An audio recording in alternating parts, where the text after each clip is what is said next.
الاكس ده ليه مسمى تاني اللي هو متغير مستقل، اسمه متغير مستقل. وش معنى اسمه متغير مستقل؟ لان هو بيتغير يعني ايه، ما بيعتمدش على الواي، هو ما بيعتمدش على الواي خالص. هو متغير مستقل، انت تقدر تديله اي قيمة. انما الواي بقى هي اللي اسمها متغير تابع. اشمعنى بقى اسمها متغير تابع؟ لانها تتغير تبعا للتغير اللي هيحصل لاكس. يعني مثلا لو افترضت ان الواي بتساوي اكس بلس 1، الاكس عادي ممكن يتغير، تحط بداله اي قيمة سواء كانت 1 او 2 او 3. بينما الواي هيتغير تبعا للتغير اللي هنا، فبالتالي هو هيكون 2 او 3 او 4. يعني هو هيتغير تبعا للتغير بتاع اكس، يعني الاكس مش هيعتمد على واي بينما الواي هو اللي هيعتمد على اكس.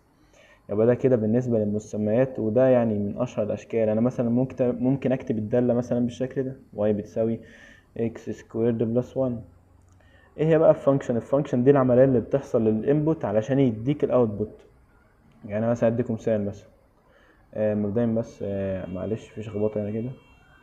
يعني مثلا أنا لو افترضت إن الواي بتساوي x بلس 1، دي بتساوي في نفس الوقت f of x، الفانكشن اللي بتحصل للإكس اللي هي أنت بتزود عليها واحد.